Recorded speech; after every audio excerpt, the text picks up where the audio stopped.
Hello दोस्तों, Aaradhya academy के YouTube channel में आप सभी का स्वागत है। दोस्तों, राजस्थान में आयोजित रीट भर्ती परीक्षा लेवल 2 एसएसटी यानी कि सामाजिक अध्ययन के नवीनतम पाठ्यक्रम के अनुसार पॉलिटिकल साइंस के जो टॉपिक सिलेबस में दे रखे हैं उन सभी टॉपिकों के अपन क्रम वाइज टॉप अति महत्वपूर्ण प्रश्न है वो पढ़ते हुए आ रहे हैं। दोस्तों, आज अपन इसमें प्रस्तावना यानी कि उद्देशिका से संबंधित टॉप 40 प्रश्न पढ़ने वाले हैं जो आपकी परीक्षा की दृष्टि से अत्यंत महत्वपूर्ण है। अगर आपने पिछली क्लासें नहीं देखी है तो आप प्लेलिस्ट में जाइए, वहाँ पे आपको अलग अलग फोल्डर मिल जाएंगे, तो आप वहाँ जाकर पिछली क्लासें हैं वो जरूर देखें। दोस्तों, इन 40 प्रश्नों में से आपका एक भी प्रश्न है वो परीक्षा में बाहर नहीं जाएगा, इसलिए इन सारे के सारे प्रश्नों को देखना जरूरी है। और आराध्या एकेडमी के यूट्यूब चैनल को सब्सक्राइब नहीं किया तो सब्सक्राइब जरूर करें, बेल आइकन को दबाएं, वीडियो को लाइक और अपने दोस्तों के पास में शेयर जरूर करें। तो चलिए दोस्तों, शुरू करते हैं प्रस्तावना से संबंधित। देखिए, पहला प्रश्न, भारतीय संविधान के किस भाग को उसकी आत्मा की आख्या प्रदान की गई है? आख्या मतलब संज्ञा होता है। तो दोस्तों, यहाँ पे देखिए, भारतीय संविधान को आत्मा की संज्ञा है वो कौन से पार्ट को प्रदान की गई है? तो इसका राइट आंसर हो जाएगा वो है प्रस्तावना को भारतीय संविधान की आत्मा कहा गया है। ए नंबर का ऑप्शन सही उत्तर हो जाएगा। नेक्स्ट क्वेश्चन है, आगे देखिए, संविधान निर्माताओं ने किस पर विशेष ध्यान दिया था? तो दोस्तों, संविधान निर्माताओं ने दोस्तों प्रस्तावना पर विशेष ध्यान दिया था, तो इसमें ए नंबर का ऑप्शन सही उत्तर हो जाएगा। आगे देखिए दोस्तों, 3 नंबर का प्रश्न है, भारत में जनप्रिय संप्रभुता है क्योंकि भारत के संविधान की प्रस्तावना शुरू होती है इन शब्दों से। तो दोस्तों, भारत की जो प्रस्तावना है वो कौन से शब्द से शुरू होती है? तो दोस्तों, आपको प्रस्तावना है वो याद रखनी चाहिए, प्रस्तावना, ठीक है। दोस्तों, भारत की जो प्रस्तावना है वो हम भारत के लोग भारत को एक संपूर्ण प्रभुत्व संपन्न समाजवादी पंथ निरपेक्ष लोकतांत्रिक गणराज्य बनाए, ठीक है, ये शुरू की लाइन है, ठीक है। तो शुरुआत किससे हो रही है? हम भारत के लोग से। तो इस प्रश्न का राइट आंसर हो जाएगा डी नंबर का ऑप्शन बिल्कुल सही उत्तर हो जाएगा, हम भारत के लोग। नेक्स्ट है, आगे देखिए, 4 नंबर का प्रश्न है, भारत को गणतंत्र क्यों कहा जाता है? तो भारत को गणतंत्र क्यों कहा जाता है? क्योंकि दोस्तों, यहाँ राज्य का प्रमुख निर्धारित अवधि के लिए होता है, ठीक है। जैसे कोई राजा महाराजा वो नहीं है कि जब भाई वंशानुगत होता है कि भाई वो उसके बाद में वो बनेगा, उसकी कोई अवधि नहीं होती थी राजा महाराजाओं की। तो यहाँ पर क्या है कि गणतंत्र का मतलब होता है यहाँ राज्य का प्रमुख निर्धारित अवधि के लिए निर्वाचित होता है, ठीक है। डी नंबर का ऑप्शन राइट आंसर हो जाएगा। इसका मतलब क्या होता है? गणराज्य। आगे देखिए, 5 नंबर का प्रश्न है, भारत है एक, तो भारत क्या है? तो एक धर्मनिरपेक्ष राष्ट्र है। भारत क्या है? धर्मनिरपेक्ष राष्ट्र है। ए नंबर का ऑप्शन इसका बिल्कुल सही उत्तर हो जाएगा। 6 नंबर प्रश्न है, धर्मनिरपेक्षता का अर्थ है। तो दोस्तों, धर्मनिरपेक्षता का अर्थ क्या है? 4 ऑप्शन आपके सामने हैं। तो देखिए, धर्मनिरपेक्षता का अर्थ है कि यहाँ पर यानी कि राज्य सरकार द्वारा किसी धर्म को स्वीकार नहीं करना, यही मतलब होता है धर्मनिरपेक्षता का, ठीक है। यानी कि किसी के साथ में धर्म के आधार पर कोई भेदभाव नहीं किया जाता, ठीक है, और राज्य सरकार का भी कोई धर्म नहीं होता। तो इसका राइट आंसर हो जाएगा सी नंबर का ऑप्शन बिल्कुल सही उत्तर हो जाएगा। आगे देखिए, 7 नंबर का प्रश्न है, भारत एक धर्मनिरपेक्ष राज्य है, इसका मतलब है कि भारतीय राज्य, इसका मतलब है कि भारतीय राज्य किसी निश्चित धर्म को समर्थन नहीं करता। यहाँ पे देखिए, ये इसका राइट आंसर हो जाएगा डी नंबर का ऑप्शन। भारत एक धर्मनिरपेक्ष राज्य है, इसका मतलब यह है कि भारतीय राज्य किसी निश्चित धर्म का समर्थन नहीं करता। डी नंबर का ऑप्शन सही उत्तर हो जाएगा। देखिए, प्रश्नों का लेवल देखिए, और अगर आप आराध्या एकेडमी के साथ में जुड़ गए तो आपको और भी अच्छी अच्छी चीज़ें मिलेंगी। देखिए, 8 नंबर का प्रश्न है, गणतंत्र होता है, तो गणतंत्र का मतलब क्या होता है? गणतंत्र का मतलब होता है राज्य जहां पर अध्यक्ष वंशानुगत रूप से न हो, उसका मतलब होता है गणतंत्र। मैंने भी आपको बताया था, गणतंत्र यानी कि निश्चित अवधि के लिए निर्वाचित होता है, ठीक है, वंशानुगत नहीं होता। तो इसमें डी नंबर का ऑप्शन सही उत्तर हो जाएगा। 9 नंबर प्रश्न है, इसमें देखिए, निम्नलिखित में से वे 2 शब्द कौन से हैं जिनका समावेश 42वें संशोधन द्वारा संविधान की उद्देशिका में किया गया था? निम्नलिखित में से वे 2 शब्द कौन से हैं जिनका समावेश 42वें संविधान संशोधन द्वारा संविधान की उद्देशिका में किया गया था, तो इसका राइट आंसर हो जाएगा वो क्या है, तो वह है समाजवादी और धर्मनिरपेक्ष, समाजवादी और धर्मनिरपेक्ष। ठीक है, तो इसका राइट आंसर हो जाएगा वो है सी नंबर का ऑप्शन। और 42वां संविधान संशोधन कब हुआ था, तो ये हुआ था दोस्तों 1976 में। कब हुआ था, 1976 में। ठीक है, आगे देखिए दोस्तों, इसमें 10 नंबर का प्रश्न है, भारतीय संविधान की प्रस्तावना में भारत को किस रूप में घोषित किया गया है। तो भारत को किस रूप में घोषित किया गया है, तो दोस्तों भारत को यहाँ पर एक प्रभुत्व संपन्न, देखिए आपने अगर प्रस्तावना पढ़ी हो तो दोस्तों मैं आपको फिर से एक बार बता देता हूँ। देखिए प्रस्तावना थोड़ी सी आगे से पढ़ के, हम भारत के लोग भारत को एक संपूर्ण प्रभुत्व संपन्न समाजवादी पंथ निरपेक्ष लोकतांत्रिक गणराज्य बनाने के लिए। ठीक है, अब यहाँ पे देखिए एक प्रभुत्व संपन्न समाजवादी धर्मनिरपेक्ष प्रजातांत्रिक गणराज्य। ठीक है, तो ये अपना राइट आंसर हो जाएगा, इसका सी नंबर का ऑप्शन बिल्कुल सही उत्तर हो जाएगा। इस रूप में घोषित किया गया है भारत को। 11 नंबर का प्रश्न है, भारत एक गणतंत्र है, इसका अर्थ है, भारत एक गणतंत्र है, इसका अर्थ क्या होता है कि भारत में वंशानुगत शासक नहीं है। ठीक है, इसका मतलब यह है कि भारत में वंशानुगत शासक नहीं है। सी नंबर का ऑप्शन राइट आंसर हो जाएगा। देखिए प्रश्न एक और उत्तर अनेक प्रकार के, देखिए कैसे घुमा घुमा के प्रश्न पूछा गया है। ठीक है, गणतंत्र का मतलब मैंने आपको 3 बता दिया है। ठीक है, तो इसमें सी नंबर का ऑप्शन सही उत्तर हो जाएगा। नेक्स्ट है, निम्नलिखित में से कौन सा शब्द भारत के संविधान की उद्देशिका में नहीं है। तो देखिए भारत की जो प्रस्तावना है उसमें कौन सा शब्द शामिल नहीं है। देखिए समाजवादी है, पंथ निरपेक्ष है, प्रभुत्व संपन्न है, लोकतांत्रिक गणराज्य है। ठीक है, लेकिन लोक कल्याण नहीं है। तो इसका राइट आंसर हो जाएगा डी नंबर का ऑप्शन बिल्कुल सही उत्तर हो जाएगा। आगे देखिए दोस्तों, इसमें कल्याणकारी राज्य का उद्देश्य है, कल्याणकारी राज्य का उद्देश्य है, तो क्या है उसका उद्देश्य, वो है कमजोर वर्गों के कल्याण का प्रबंध करना, कमजोर वर्गों का दोस्तों कल्याण का प्रबंधन करना। तो इसका राइट आंसर बी नंबर का ऑप्शन हो जाएगा। आगे देखिए 14 नंबर का प्रश्न है, भारत को एक गणराज्य मुख्य रूप से माना जाता है क्योंकि, भारत को एक गणराज्य मुख्य रूप से माना जाता है क्योंकि यहाँ पर राज्याध्यक्ष का चुनाव होता है, यानी कि राज्याध्यक्ष यानी कि राष्ट्रपति का भी चुनाव होता है। ठीक है, ए नंबर का ऑप्शन राइट आंसर हो जाएगा। ठीक है, राज्याध्यक्ष अपना कौन है, तो राष्ट्रपति। आगे देखिए, भारतीय संविधान की प्रस्तावना के सिलसिले में निम्नलिखित में से कौन सा क्रम है वो सही है। भारतीय संविधान की प्रस्तावना के सिलसिले में निम्नलिखित में से कौन सा क्रम है वो सही है। तो यहाँ पे देखिए दोस्तों, प्रस्तावना आपको एक बार पूरी याद रखनी चाहिए। मैं आपको बता देता हूँ प्रस्तावना एक बार पढ़कर फिर से। देखिए, हम भारत के लोग भारत को एक संपूर्ण प्रभुत्व संपन्न समाजवादी पंथ निरपेक्ष लोकतांत्रिक गणराज्य बनाने के लिए तथा उसके समस्त नागरिकों को सामाजिक आर्थिक और राजनीतिक न्याय, विचार अभिव्यक्ति, विश्वास, धर्म और उपासना की स्वतंत्रता, प्रतिष्ठा और अवसर की समानता प्राप्त कराने के लिए तथा उन सब में व्यक्ति की गरिमा और राष्ट्र की एकता और अखंडता सुनिश्चित करने वाली बंधुता बढ़ाने के लिए। ठीक है, तो ये है दोस्तों अपनी प्रस्तावना जो मैंने आपको पढ़ के बताई है अभी यहाँ पे। तो यहाँ पे देखिए सार्वभौम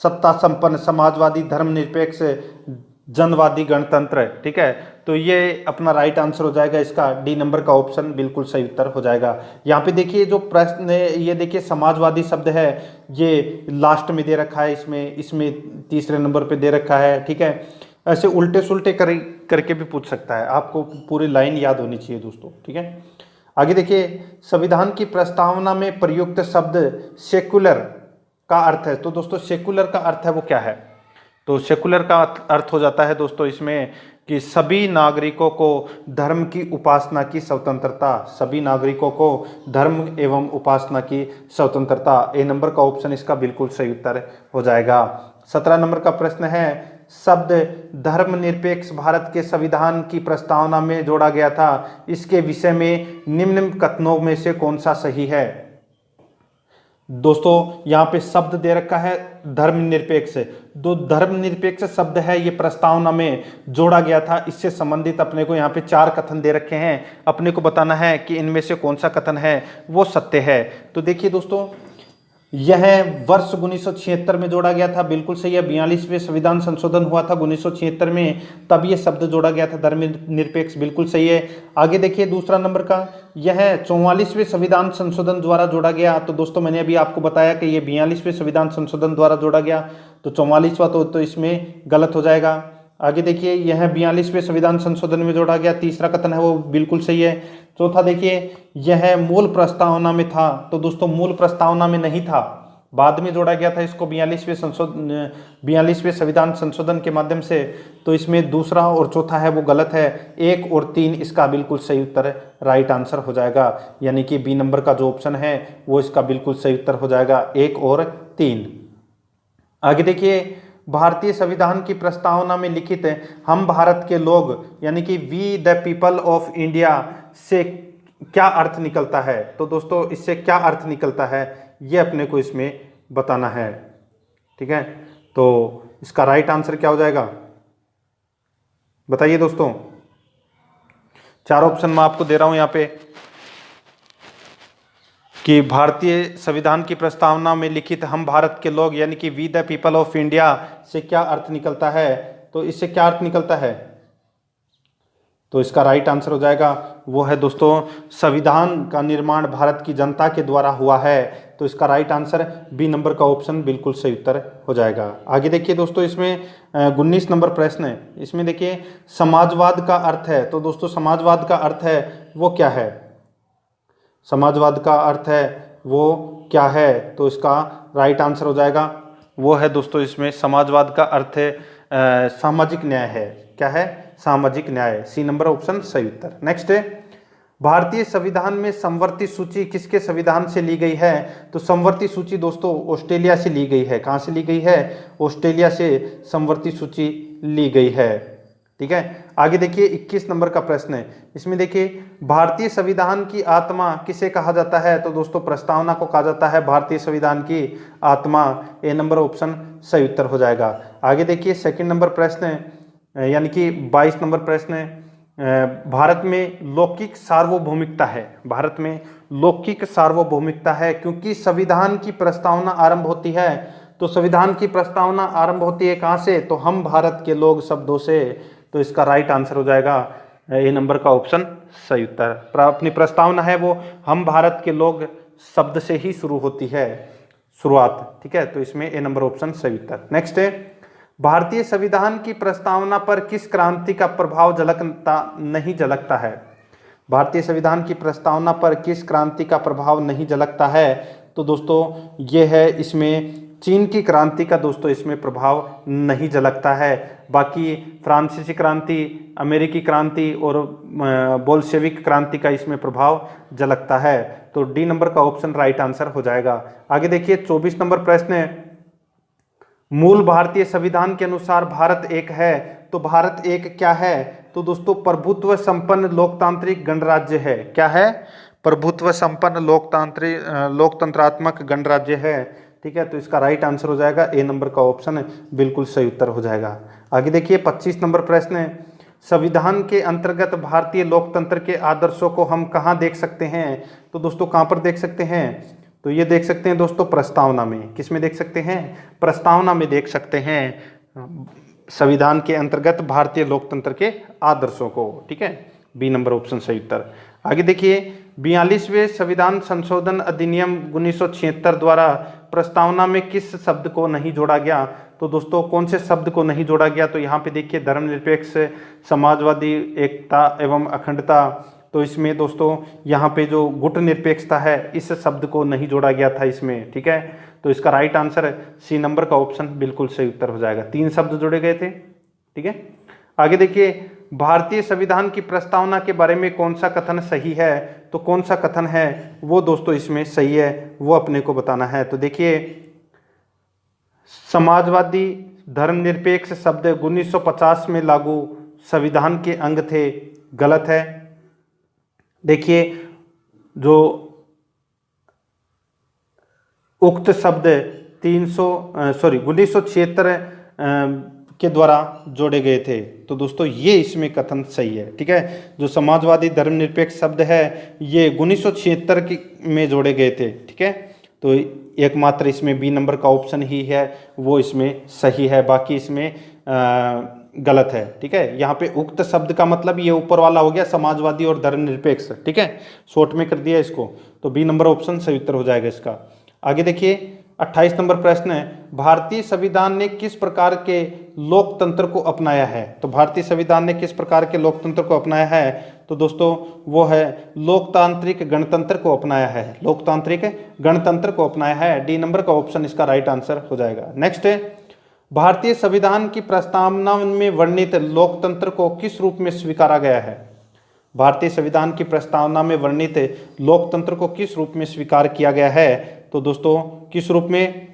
तो देखिए इसका राइट आंसर हो जाएगा राजनीतिक राजतंत्र, आर्थिक लोकतंत्र और सामाजिक राजतंत्र, इन तीनों के रूप में स्वीकार किया गया है। तो डी नंबर का ऑप्शन बिल्कुल सही उत्तर हो जाएगा। 30 नंबर का प्रश्न देखिए, भारतीय संविधान की प्रस्तावना के अनुसार भारत के शासन की सर्वोच्च सत्ता किसमें निहित है? तो सर्वोच्च सत्ता है वो किसमें निहित है भारत की शासन की? तो वो है जनता में। ए नंबर का ऑप्शन इसका बिल्कुल सही उत्तर हो जाएगा। 31 नंबर प्रश्न है, इसमें देखिए भारत की संप्रभुता, एकता तथा अखंडता को अक्षुण्ण बनाए रखने तथा उसकी रक्षा करने का प्रावधान किया गया है। भारत की संप्रभुता, एकता तथा अखंडता को अक्षुण्ण बनाए रखने की तथा उसकी रक्षा करने का प्रावधान किया गया है। तो इसका राइट आंसर हो जाएगा वो है प्रस्तावना में। ए नंबर का ऑप्शन बिल्कुल सही उत्तर हो जाएगा। आगे देखिए, भारतीय संविधान की प्रस्तावना में जिन आदर्शों एवं उद्देश्यों की रूपरेखा दी गई है उनकी आगे व्याख्या की गई है, उनकी आगे व्याख्या की गई है। तो दोस्तों मूल अधिकार, राज्य के निर्देशक, नीति निर्देशक सिद्धांतों एवं मूल कर्तव्य में। ठीक है, बहुत ही अच्छा प्रश्न है। भारतीय संविधान की प्रस्तावना में जिन आदर्शों एवं उद्देश्यों की रूपरेखा दी गई है उनकी आगे व्याख्या की गई है मूल अधिकार में, राज्य के नीति निर्देशक तत्व में और मूल कर्तव्यों में। तो इसका राइट आंसर सी नंबर का ऑप्शन हो जाएगा। आगे देखिए 33 नंबर प्रश्न है, संविधान सभा में प्रस्तुत उद्देश्य प्रस्ताव में अभिव्यक्ति विचार को भारतीय संविधान के किस भाग में पूर्णतः शामिल किया गया है? संविधान सभा में प्रस्तुत उद्देश्य प्रस्ताव में अभिव्यक्ति विचार को भारतीय संविधान के किस भाग में पूर्णतः शामिल किया गया है? तो इसका राइट आंसर हो जाएगा वो है दोस्तों प्रस्तावना में। ठीक है, तो इसका राइट आंसर हो जाएगा प्रस्तावना में शामिल किया गया है। तो इसमें ए नंबर ऑप्शन सही उत्तर। आगे देखिए, भारतीय संविधान की प्रस्तावना में क्या स्पष्ट नहीं होता? तो क्या स्पष्ट नहीं होता?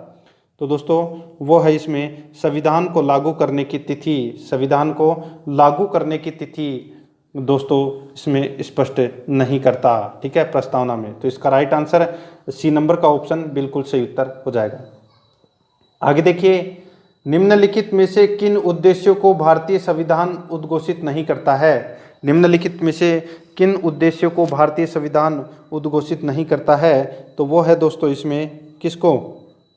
तो वो है अंतर्राष्ट्रीय शांति और सुरक्षा की अभिवृद्धि। ये दोस्तों नीति निर्देशक तत्व में आते हैं, ये प्रस्तावना में यानी कि उद्देश्य में नहीं आते। सामाजिक, आर्थिक और राजनीतिक न्याय।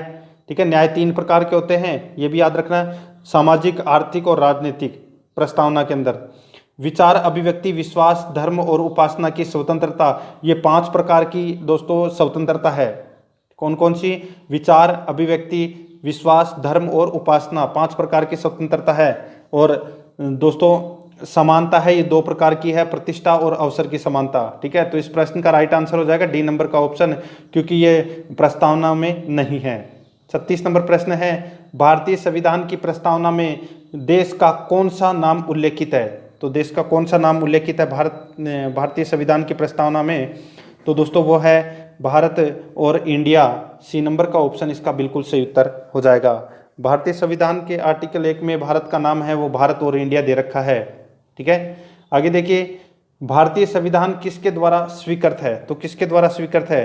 तो ये दोस्तों भारत की जनता द्वारा स्वीकृत है। तो इसका राइट आंसर डी नंबर का ऑप्शन हो जाएगा। आगे देखिए, भारत की संप्रभुता किसमें निहित है? तो दोस्तों भारत की संप्रभुता किसमें निहित है?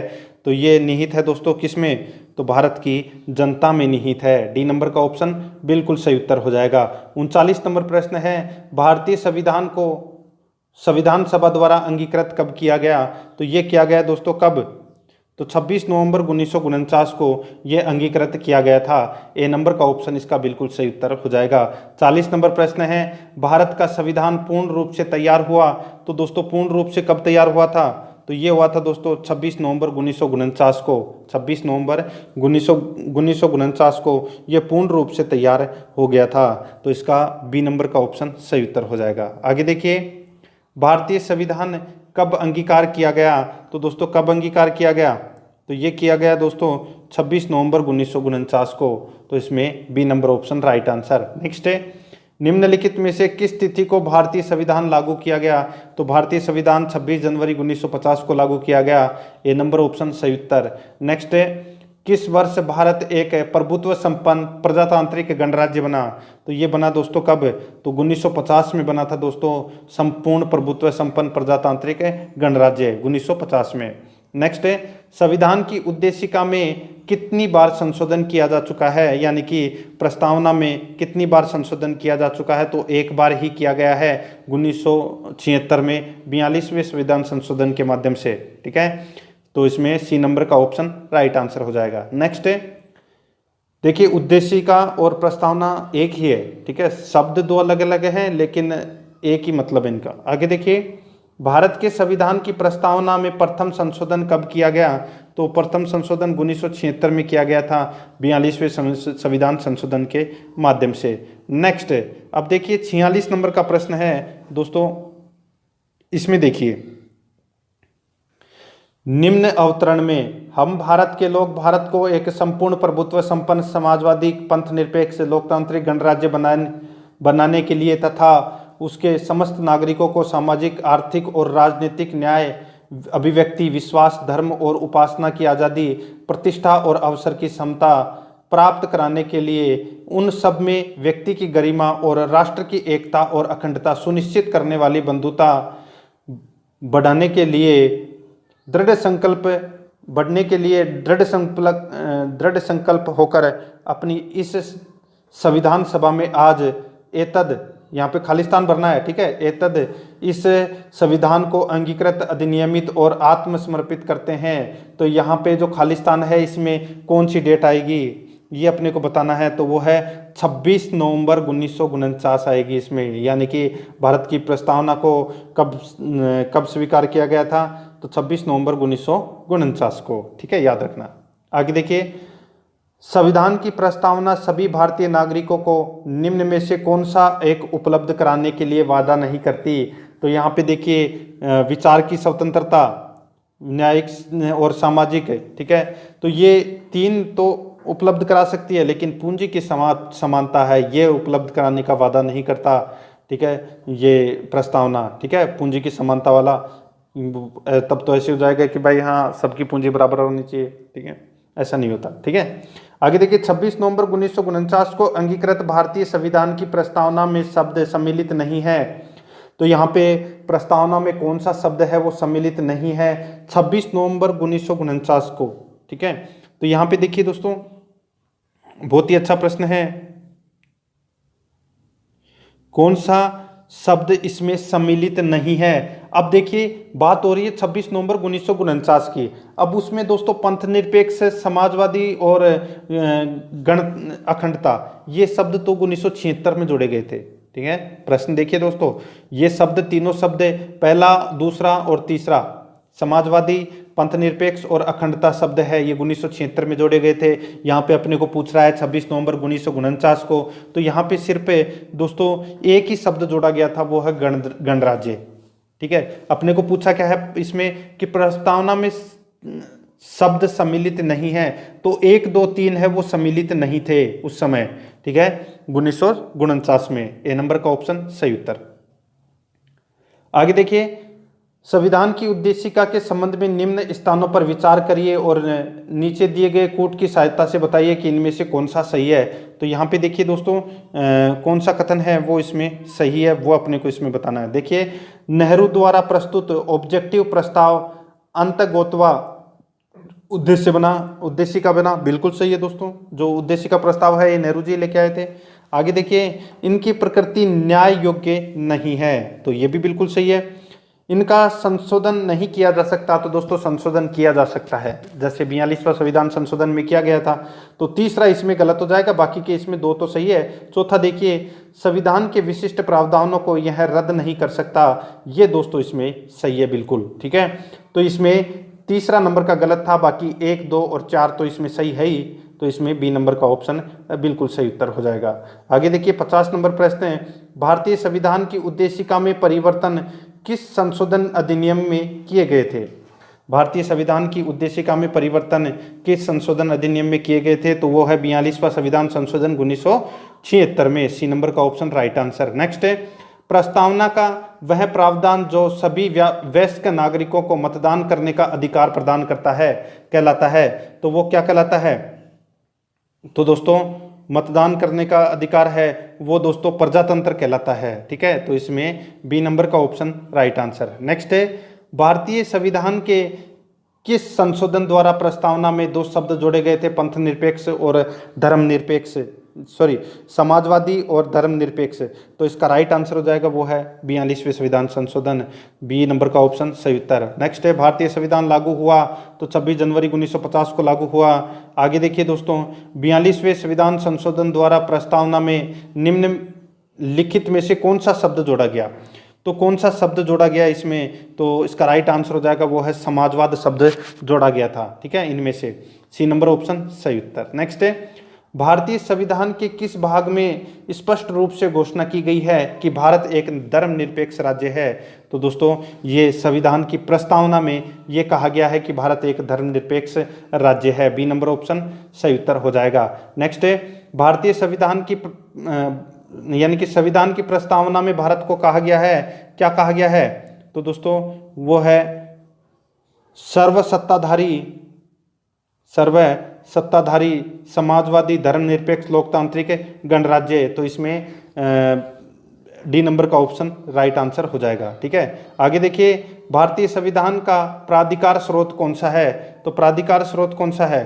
तो वो है भारत के लोग, हम भारत के लोग। तो इसमें बी नंबर ऑप्शन सही उत्तर हो जाएगा, भारत के लोग, ठीक है। आगे देखिए, संविधान की प्रस्तावना में प्रयुक्त शब्द सेकुलर का अर्थ क्या है? तो सेकुलर का अर्थ क्या है? तो इसका मतलब होता है, सेकुलर का मतलब होता है सभी नागरिकों को धर्म एवं उपासना की स्वतंत्रता देना। ए नंबर का ऑप्शन इसका बिल्कुल सही उत्तर हो जाएगा। 59 नंबर प्रश्न है, ये दोस्तों देखिए ये प्रश्न रिपीट हुआ है। तो यहाँ पे 44वें संविधान संशोधन द्वारा जोड़ा गया था, ये इसमें गलत था, बाकी के 1, 3, 4 है वो इसमें सही थे।